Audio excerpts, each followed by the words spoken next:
Paz e luz. Vamos continuar. Paramos no nascimento de Noé em Gênesis capítulo 5, versículo 29. Então vamos continuar falando sobre o importante nascimento de Noé e partir para o capítulo 6. Pôs-lhe o nome de Noé, dizendo: Este nos consolará dos nossos trabalhos, das fadigas das nossas mãos, nesta terra que o Senhor amaldiçoou, mostrando que havia um certo melancolia no ar. Depois que gerou Noé, viveu Lameque 595 anos e teve filhos e filhas, ou seja, não citados. Todos os dias de Lameque foram 777 anos e morreu. Então ele viveu somente 777 anos, a idade já estava diminuindo, Adão, 930, foi diminuindo. Era Noé da idade de 500 anos, novinho, um rapaz, e gerou a Sem, Cão e Jafé. Veja que na maioria das citações na genealogia, cita uma pessoa só. Mas na genealogia de Noé cita-se 3, Sem, Cão e Jafé. Pode até ser as 3 mutações, ou seja, que encontramos no cromossomo chamado Y, que só tem no homem. O cromossomo XY, o Y só tem no homem. Então, existem 3 variações nesse cromossomos apenas. Seriam os filhos de Sem, Cão e Jafé? Bem, o tempo nos dirá. Porém, Noé teve esses 3 filhos. Agora vamos para o capítulo 6, aonde nós encontramos justamente aquilo que Deus falou: certamente morrereis. O fruto proibido em manifestação total é a corrupção do gênero humano. Ou seja, a terra se tornou uma verdadeira bagunça. Mortes, assassinatos, pessoas que viviam só para matar. E outros que viviam como ratos se escondendo dos grupos armados. A terra se tornou uma verdadeira bagunça, palco de mortes, assassinatos, destruição em massa. Então vamos dar uma olhadinha nisso aqui. Como se foram multiplicando os homens da terra, e lhe nasceram filhas, ou seja, esses homens, tudo indica que seriam os filhos de Caim, as filhas de Caim. Vendo os filhos de Deus que as filhas dos homens eram formosas, tomaram para si mulheres, as que, entre todas, mais se agradaram. Então essa parte aqui é uma parte muito polêmica. A teologia tradicional acredita que esses filhos do homem seriam os filhos de Caim. E os filhos de Deus seria a geração de Sete, que cresceu separado da geração de Caim. Então esses filhos de Deus seriam justamente os filhos de Sete, que adoravam o Senhor desde Enos. E esses homens foram criados separados. E alguns chegam até a dizer que eles tinham ciências dadas por Noé, dadas com o convívio que eles tinham com os anjos, diferentes. Os homens, as filhas dos homens, os homens, eles eram mais brutos. Filhos de Caim eram mais brutos, a ciência era mais bruta, era mais para matar, para roubar, para destruir.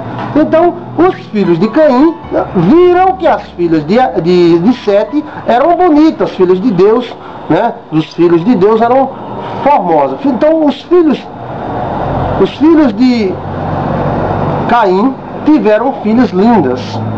Para a gente compreender direitinho, os filhos de Caim tiveram filhas lindas. E os filhos de Sete, que eram os filhos de Deus, viram que essas filhas eram maravilhosas, eram mulheraças, mulheres bonitas, e tomaram para si mulheres para si. Porém, existe a teoria de que esses filhos de Deus seriam os anjos, e as filhas dos homens seriam as mulheres, filhas dos homens. E que os anjos teriam tomado mulher para si, transado com essas mulheres, coabitado com elas, e elas teriam produzido gigantes. E outros livros apócrifos diz que os anjos passaram para estas mulheres a ciência deles, e aí nasceram as primeiras bruxas, e os filhos dos anjos teriam sido os anarquins, os filhos dos gigantes, os gigantes. Bem, isso aí é teoria, Porém, a teologia tradicional, como eu sempre falo, aceitada pelas igrejas tradicionais, a Batista, a Igreja Assembleia de Deus e outras igrejas de renome, acreditam que esses filhos de Deus seriam os filhos de Sete, e que essas filhas formosas seriam as filhas dos homens, e que os filhos de Sete tomaram para si. Como esses filhos de Sete tinham crescido separados dos filhos de Caim, tinham ciências da luz, ciência de Deus, que eles tinham aprendido com os anjos, que Adão devia ter passado para ele, e daí, quando eles coabitaram com as filhas dos homens, eles passaram para as filhas dos homens essa ciência, e aí nasceram gigantes, homens raivosos, e começou a surgir a magia. A história da magia, segundo outros livros, teria começado aqui. Mas vamos continuar, Capítulo 6, versículo 3. Então disse o Senhor: o meu espírito, Deus não gostou dessa conversa não, o meu espírito não agirá para sempre no homem, pois esse é carnal, e os seus dias serão 120 anos. Aí Deus se irou, e Deus resolveu reduzir a idade do homem para, no máximo, 120 anos. Ora, ele olhou e disse que o homem era carnal, seguia a sua carne, e que essa carne estava misturada e que ela estava louca. E ele disse: não vai dar para a gente ficar 1000 anos esperando a vida de uma pessoa 1000 anos, não, vamos reduzir para 120 anos. Ora, naquele tempo havia gigantes na terra. Isso aí a Bíblia é comprovadíssima. A Bíblia dizia que havia gigantes, acaba sendo uma historinha, história da carochinha, com Abel, Adão, Eva. Isso é besteira, rapaz. Isso é história de fazer para a criança dormir, de contar para a criança dormir. A Bíblia diz aqui: havia gigantes sobre a terra, em todo o mundo. Atualmente, hoje, today, encontrados ossadas de homens gigantes. Aqui na Paraíba foi encontrado ossadas de homem de 4 metros de altura, em Algodão de Jandaíra. Em todo o mundo encontramos fêmurs, um osso de 5 palmos, o nosso é 2. Pois bem, gigantes já foram comprovados que habitaram sobre a terra. Então a Bíblia é verdadeira. Se a Bíblia diz que houve gigante, e realmente houve, Adão também houve. Se uma coisa é verdadeira, a outra também será verdadeira. Ora, naquele tempo havia gigantes sobre a terra, homens grandões. E também depois, quando os filhos de Deus possuíram as filhas dos homens, as quais lhe deram filhos, estes foram valentes varões de renome na antiguidade. Bem, geralmente se alia o gigante aos filhos de Deus, que possuíram as filhas dos homens e tal. Mas aqui não está bem assim não, olha bem. Aqui diz assim, ora, naquele tempo havia gigantes, então o gigante já havia, Mas os livros apócrifos falam que os gigantes vieram por causa desse cruzamento, Também depois, quando os filhos de Deus, quando os filhos de Deus possuíram as filhas dos homens, as quais lhe deram filhos, estes foram valentes varões de renome na antiguidade, ou seja, nasceram cara quente. Agora, esses valentes varões eram guerreiros sanguinários, caba ruim, caba da peste, sem vergonha.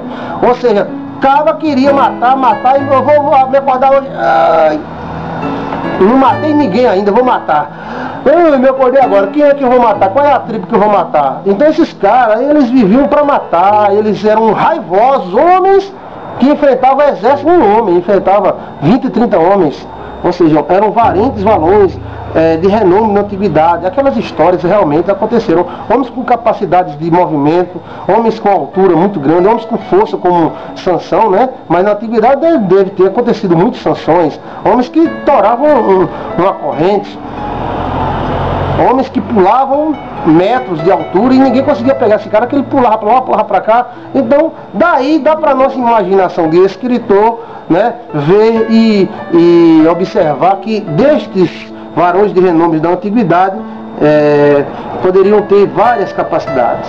Aí diz assim: e viu o Senhor que a maldade do homem se havia multiplicado. Então Deus viu que os cabas estavam ficando ruins, cada vez mais ruim. Eita, caba safado. Então o Senhor viu que a maldade do homem se havia multiplicado na terra, e que era continuamente mal todos os desígnios do seu coração. Então o cara passava o dia todinho pensando em fazer coisa errada. Você vê, hoje tem gente dessa mesma forma, né? Mas naquela época a quantidade estava tão grande que o coração do homem era mau e os pensamentos dele, os desígnios do seu coração, era continuamente ruim. Aí Deus olhou e disse: ih, não vai dar para nós deixarmos a sociedade do jeito que está.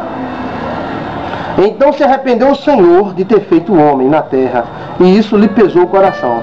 Isso mostra que Deus tem emoção. O livro de Melquisedeque mostra que Deus tem emoção. Deus chora, Deus tem raiva, Deus se ira, Deus tem preferências, Deus repudia. Então, aqui no versículo 6 do capítulo 6, diz: então se arrependeu o Senhor de ter feito o homem na terra, e isso lhe pesou o coração. Não é que Deus se arrependa, porque a Bíblia diz em outra parte que Deus não é homem para que se arrependa, ou seja, ele não quebra um pacto. Mas aqui ele ficou triste. Mas Deus pode ficar triste? Pode sim, porque Deus também tem emoção. Nós somos uma imitação de Deus, nós ficamos tristes, Deus também fica, agora de uma maneira extremamente, infinitamente diferente do meio da maneira que nós conhecemos. Então disse o Senhor: farei desaparecer da terra o homem que criei, e o homem e o animal, os répteis e as aves do céu, porque me arrependo de ter feito o homem. Então Deus disse: olha, vamos dar um ultimato e vamos fazer desaparecer estes homens, vamos acabar com esse sistema e vamos criar outro sistema, porque não dava para Deus caminhar mais com esse sistema aqui. Gente matando gente, gente com displasia, ou seja, displasia hormonal, tireoide, gigantismo, nanismo. Não sabemos o que houve aí, mas houve uma confusão danada quando essas duas raças, que eram diferentes uma da outra, se misturaram. O DNA teve um choque tão grande que nasceram seres raivosos, seres de guerra, seres nojentos, criaturas que nós não conseguimos nem imaginar que nasceram aqui. Então Deus disse: olha, complicou tudo, complicou o DNA, complicou tudo, então vamos ter que destruir esse sistema para a gente reorganizar a coisa. Foi o que Deus fez. Porém, Noé achou graça diante do Senhor. O que é achar graça? É o cara agradar. Agradou ao Senhor. Então Noé era um homem justo, era um patriarca justo, que Deus olhou para Noé e viu nele graça, algo bom havia no coração do nosso querido patriarca Noé. Eis a história de Noé. Noé era homem justo e íntegro entre os seus contemporâneos. Noé andava com Deus. Então Noé andava com Deus como Enoque, o seu parente, também andava. Era um homem justo e íntegro, ou seja, ele gostava de coisas justas. Ele não gostava de tomar nada de ninguém, de matar ninguém, de invadir a terra do outro, né, de tomar o que o outro tem, de viver da espada. Gerou 3 filhos, Sem, Cão e Jafé. Veja que o livro de Gênesis sempre dá um resumo. Ele vai dar um resumo e começa a contar uma história. Dá um resumo, começa a contar a história. É esse o estilo da descrição do livro de Gênesis, de como foi escrito. Então gerou 3 filhos, Sem, Cão e Jafé. Deus anuncia o dilúvio no capítulo 6, versículo 11, ainda onde vê o dilúvio que preste bem atenção, durante muito tempo se negaram o dilúvio. Os cientistas negaram veementemente o dilúvio. Ah, dilúvio é coisa de doido. Como é que pode a terra se encher d'água, os animais morrerem? Isso é coisa de pessoas malucas, de bíblias, de pessoas loucas, de protestantismo, de cristianismo. Mas a ciência hoje prova que houve o dilúvio. Houve um dilúvio. Só que a ciência começa a procurar por que houve dilúvio. Então eles começam a dizer: não, eu acho que houve um dilúvio porque um cometa caiu no mar. Eu acho que houve um dilúvio porque a Terra mudou de uma posição. Estava num lado, aí virou, foi para o outro lado. Eles começam a criar isso aí. A Lua se afastou, a Lua se aproximou bem. Mas que a Bíblia tinha razão, tinha. E nós ficamos contentes com isso. Porque a própria ciência prova hoje que a Bíblia tinha razão. Os incontáveis números de fósseis encontrados no mundo inteiro provam que houve um dilúvio. Peixe fossilizado, lama que espremeu aquele peixe ali e ele fossilizou. Isso tudo mostra uma inundação repentina e uma mudança climática repentina. Mamutes foram encontrados congelados com capim na boca. Um peixe foi encontrado fossilizado com outro peixe dentro dele. Isso mostra algo rápido. E isso aponta para o dilúvio. O dilúvio, como sempre foi carro-chefe do criacionismo, eu sou criacionista, tem muitos cientistas que não são cristãos, mas são criacionistas, os evolucionistas enlouquecem. Porque os bilhões e bilhões e bilhões e bilhões e bilhões de anos que eles dizem que houve para uma bactéria virar um homem, nós encontramos animais com outro animal dentro dele ainda. Ele tinha acabado de comer o outro animal, veio a lama e espremeu ele. Chuva, água fossilizada na pedra. Então estas e outras são provas irrefutáveis da existência de um dilúvio que houve no passado, e a Bíblia cita. E centenas de povos espalhados pela terra contam algo semelhante. Há uma inundação, um casal, uma família que se salvou dessa inundação em um barco, em um tronco de árvore e tal. Então vamos ler aqui na Bíblia Sagrada. A terra estava corrompida à vista de Deus e cheia de violência. Então havia violência para dedéu. Ou seja, havia uma violência muito grande. Homens guerreiros, homens que viviam de guerra, queriam viver de guerra, queriam viver matando, queriam viver tomando o que é dos outros e matando. Esses caras não poderiam viver. E houve a mistura do DNA bom com o DNA ruim, da raça boa com a raça ruim, aí misturou, foi tudo. Então vamos lá, e viu Deus a terra, e eis que estava corrompida, porque todo ser vivente havia corrompido o seu caminho sobre a terra. Então disse Deus a Noé: resolvi dar cabo a toda a carne, porque a terra está cheia de violência dos homens, e eis que farei perecer juntamente com a terra. Então vou destruir toda a carne. Todo esse DNA aí que está misturado, todas essas reações desses caras violentos vai ter que ser extinto, por amor às novas gerações. Por que Deus provocou o dilúvio? Deus provocou o dilúvio por amor às novas gerações. Se Deus não tivesse provocado o dilúvio, certamente as novas gerações não poderiam existir, porque não dava, não tinha ambiente, era um matando o outro, era crime, um atrás do outro, e aí o cara ficava criminoso porque não ia morrer de graça e teria que reagir, e a confusão era grande. Então ele diz assim, ó, vou fazer perecer toda a carne. Aí Deus disse para Noé: faz uma arca de taubas de cipreste, nela farás compartimentos, e calafetarás, ou seja, vai betumar com betume por dentro e por fora, vai fechar as brechas por dentro e por fora.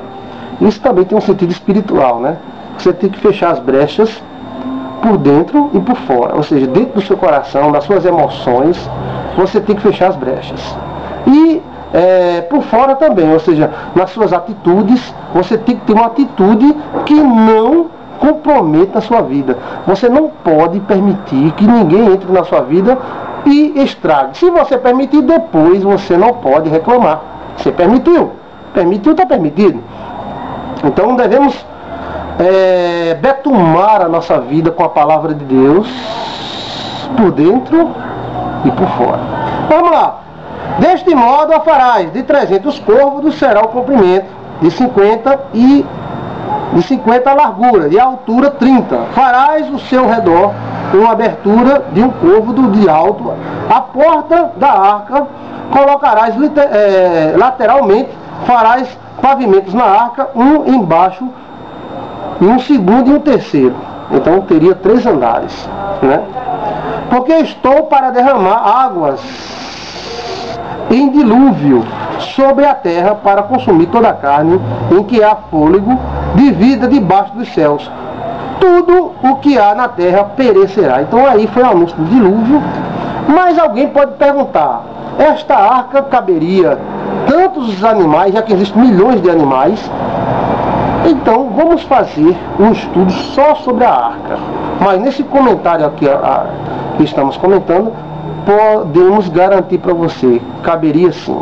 Já que a maioria dos animais coletados pela ciência são de origem aquáticas. Então, não precisaria você colocar um peixe, né, um sapo, dentro da arca, porque o sapo iria sobreviver de alguma forma.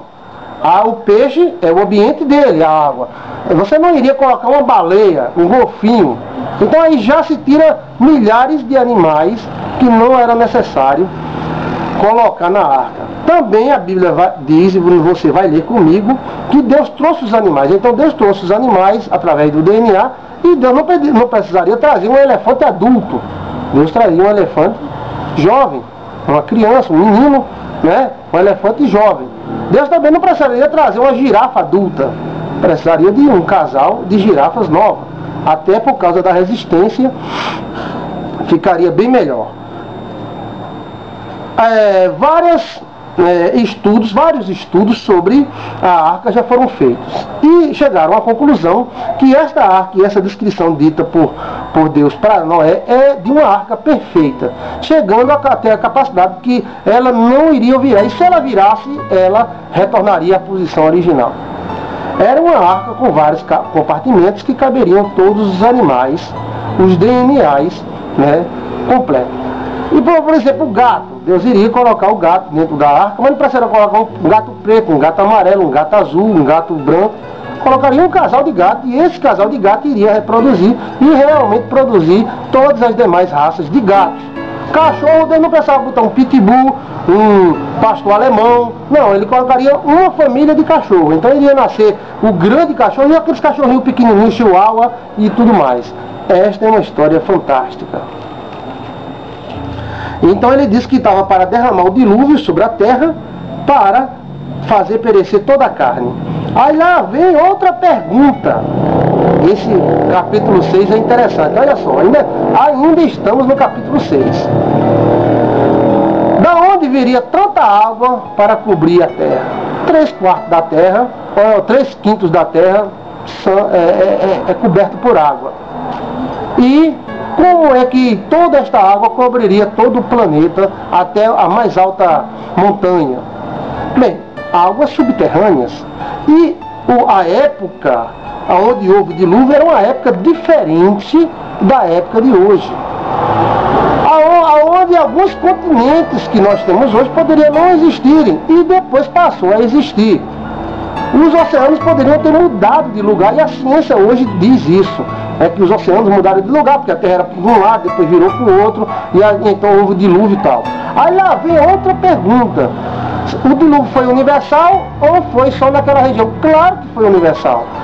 Não tem possibilidade nenhuma de ser local. Porque se fosse local, Deus não teria colocado os animais na arca. E ele teria mandado os animais para aquele local, pronto. Se Deus colocou os animais na arca, foi porque o dilúvio foi de origem universal. Ou seja, universal que eu digo, no planeta inteiro. O dilúvio foi literal no planeta inteiro. E os animais foram guardados na arca, que depois passaram a repovoar a terra, tanto os animais como o homem. Aí diz assim no versículo 18: contigo, porém, estabelecerei minha aliança. Estará na arca tu e teus filhos, tua mulher e as mulheres dos teus filhos. De tudo que vive, de toda a carne, 2 de cada espécie, macho e fêmea, farás entrar na arca, para os conservares vivos contigo. Das aves segundo a sua espécie, do gado segundo a sua espécie, e de todo o réptil da terra segundo a sua espécie. 2 de cada espécie virão a ti, para os conservares em vida. Então fala gado, fala réptil e fala aves. Olha bem, anfíbios não foi falado. Leva contigo de tudo o que se come, ajunta-o contigo, ser-te-á para alimento a ti e a eles, ou seja, os animais. Assim fez Noé, conforme a tudo o que o Senhor ordenara. Pois bem, esse capítulo 6 é extraordinário. Mostra Deus entrando em contato com Noé e anunciando para ele o dilúvio. E este dilúvio foi universal. 90% dos teólogos, 95% podemos até dizer assim, são taxatórios quando diz que o dilúvio foi universal, foi em toda a terra. Bem, como eu falei, se o dilúvio fosse num lugar só, não teria sentido colocar todos os animais. A terra estava povoadíssima e existiam animais que hoje não existem. Esses animais talvez tenham sido colocados na arca, mas eles não sobreviveram ao novo sistema que estabeleceu na terra. Possivelmente a pressão barônica mudou, a posição da lua e a própria posição da terra. A ciência, que não quer colocar Deus na questão, diz que talvez um cometa teria caído no oceano e teria provocado essa inundação mundial, já que nós encontramos peixes de água salgada em cima de montanhas enormes. Lá em cima, numa pedra fossilizada, tem um peixe de água salgada. Isso seria algo quase impossível, um ser humano pegar, sair correndo com um peixe, colocar lá, colocar barro e tal, e sem ter a pressão não iria fossilizar. Então, esta é uma das provas que todo o território, toda a terra foi coberta por água, e isso a Bíblia é verdadeira. E os ateus ficam doidos porque eles não conseguiram desmentir estas declarações da Bíblia, e além de não conseguir desmentir as declarações da Bíblia, elas estão sendo cada vez mais comprovadas pelas descobertas arqueológicas dos dias atuais. Peixes fossilizados em altas montanhas, né? Indícios que a água passou em lugares muito distantes do oceano, conchas do mar, conchas de água salgada encontradas em sertões, né? Jacarés gigantescos encontrados, né, em desertos, mostrando que ali já foi um clima diferente. Mamutes com capim na boca, comendo, congelados na Antártica, em lugares gelados. Pois bem, ainda vamos, em nome de Jesus, descobrir muito mais coisas, provando que esta palavra que eu estou aqui diante dela é fiel e é verdadeira, é algo maravilhoso. E esta parte de Gênesis capítulo 6 é algo maravilhoso. O anúncio, Deus falou, Deus deu as ordenadas, as coordenadas. As coordenadas que Deus deu aqui um resumo. Deus deu em detalhe como é que Noé deveria construir a arca, né? Como é que ele deveria fazer, etc e tal. E isso foi registrado em um resumo no livro de Gênesis. Não foi só isso que Deus falou com Noé. Deus falou muitas vezes com Noé, e Noé passou 120 anos construindo a arca. Vamos continuar? Vamos lá. Vamos para o capítulo 7. Noé e sua família entram na arca. Disse o Senhor a Noé: entra na arca, tu e a tua casa, porque conheço que tem sido justo diante de mim, no meio dessa geração. Então Deus novamente cita, o texto novamente cita a justiça de Noé e o agrado que Deus tinha com este homem maravilhoso. Por que maravilhoso? Porque era uma loucura, eu quero construir uma arca. Tudo indica que nem chovia na época. Esse cara, este homem, este patriarca abençoado, ele foi, como a Bíblia diz aqui, justo diante de mim, mostrando que ele realmente fez o que Deus mandou. Diz assim no versículo 2: de todo animal limpo levarás contigo 7 pares, um macho e sua fêmea, mas dos animais imundos, um par, um macho e uma fêmea. Também das aves do céu, 7 pares, macho e fêmea, para se conservar a semelhante sobre a face da terra. Porque daqui a 7 dias farei chover sobre a terra durante 40 dias e 40 noites. E da superfície da terra exterminarei todos os seres que fiz. Então, Deus disse que vai fazer chover 7 dias e 7 noites. Agora, preste atenção, o dilúvio não durou apenas 7 dias e 7 noites. O dilúvio durou, né, quase um ano, né, as águas sobre a terra. Agora, na hora a chuva, se passaram 40 dias e 40 noites para a arca subir. Né, para a arca subir. Aí lá vai. 7 dias, ou seja, uma semana, Deus disse, olha, daqui a 7 dias vai chover, entra na arca. E tudo fez Noé segundo o Senhor ordenara. Devemos fazer tudo quanto Deus ordenou. Exemplo prático, né? Tinha Noé 600 anos de idade quando as águas do dilúvio inundaram a terra. Aí dá um resumozinho. Por causa das águas do dilúvio, entrou Noé na arca, ele com seus filhos, sua mulher e as mulheres dos seus filhos. Dos animais limpos, dos animais imundos e das aves e dos répteis sobre a terra. Aí é onde está, porque Deus botou a cobra na arca. Era uma chance muito grande de Deus não ter colocado as serpentes na arca.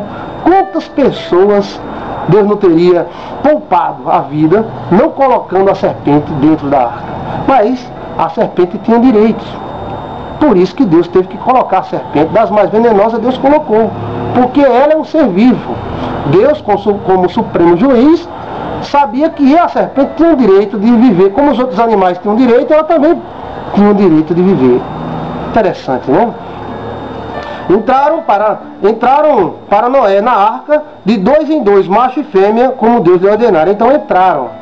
Dá o sentido que esses animais vieram até Noé e entraram na arca. E aconteceu o quê? Que depois de 7 dias vieram sobre a terra as águas do dilúvio. Eita! As águas do dilúvio vieram sobre a terra.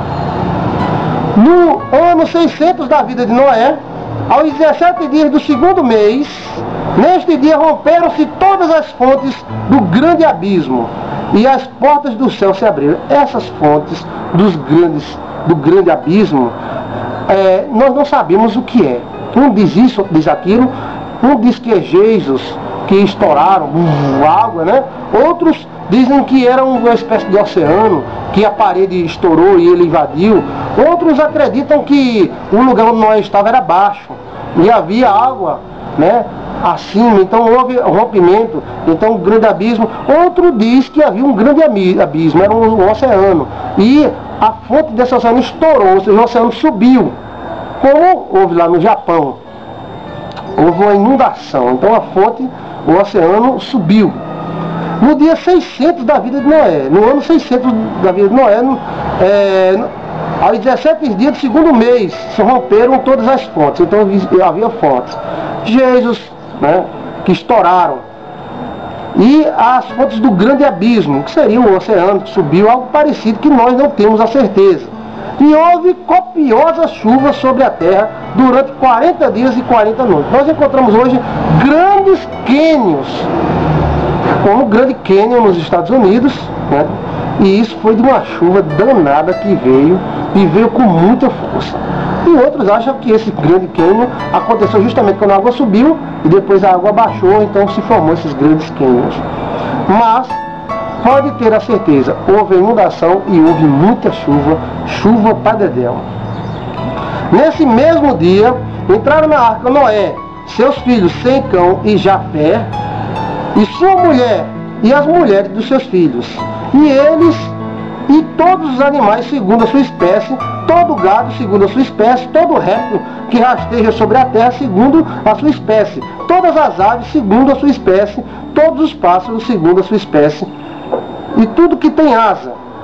Bem, ainda tem uma observação, tudo que tem asa, então não era só pássaro, né? Ou seja, um morcego, né? Aí fala sempre segundo a sua espécie, segundo a sua espécie, mostrando que Deus fez uma catalogação. Era um macho e fêmea, os que entraram de toda a carne, como Deus havia ordenado, e o Senhor fechou a porta após ele. Então agora vamos para o dilúvio, versículo 17. Vamos para o dilúvio. Vamos lá. Durou o dilúvio 40 dias sobre a terra. Cresceram as águas e levantaram a arca de sobre a terra. Então 40 dias houve copiosa chuva sobre a terra. Chuva mesmo, daquela que o pingo doía. E encheu tudo e levantou a arca. Possivelmente isso era algo extraordinário. Segundo alguns teólogos, não chovia, mas subia um vapor da terra, e esse vapor da terra regava o jardim do Éden, possivelmente toda a terra. E neste dia começou a haver uma mudança climática.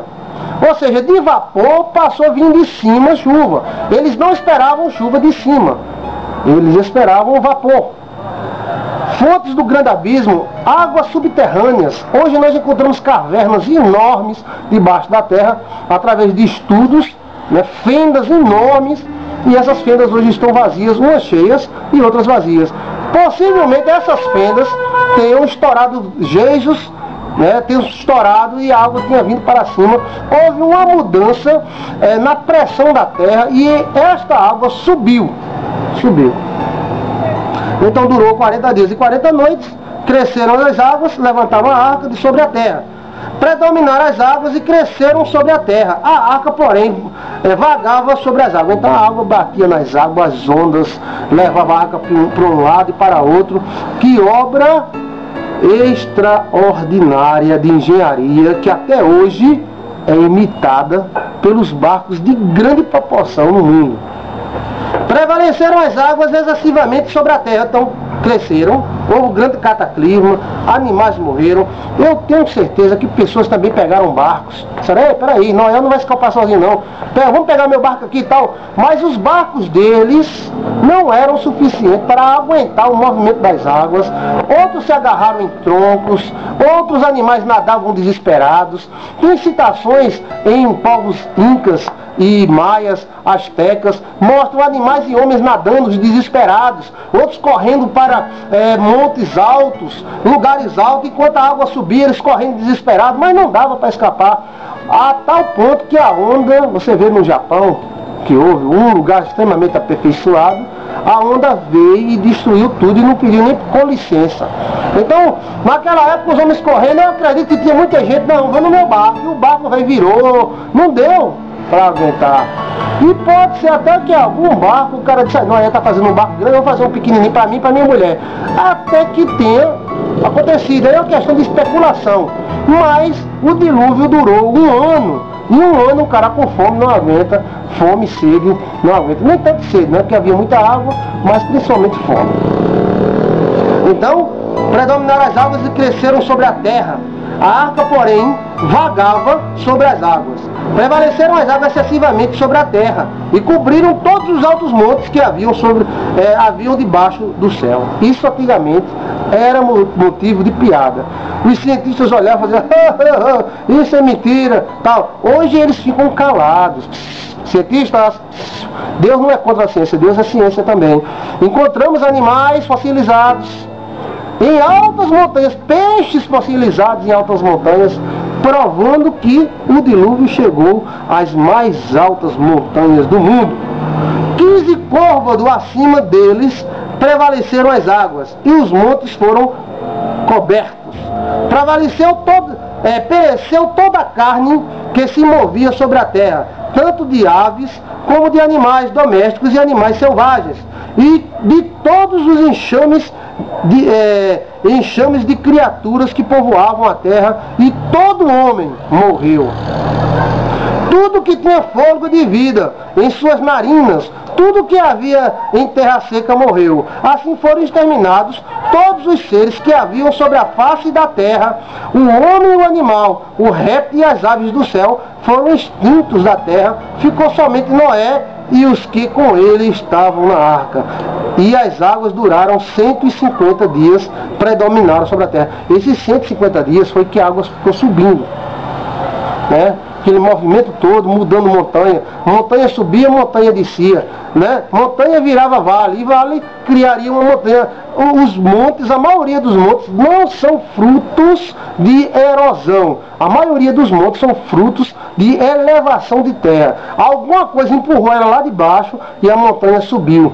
Ou seja, se fosse fruto de erosão, a terra que havia em cima da montanha não poderia haver no pé da montanha. E a terra que há em cima da montanha, há no pé da montanha. Então, mostrando que houve uma elevação. E a Bíblia mesmo diz: tu, ó Senhor, que elevaste os montes. Então, a Bíblia fala em Salmo bem claro que houve uma elevação dos montes. E o dilúvio permaneceu durante 140 dias sobre a terra.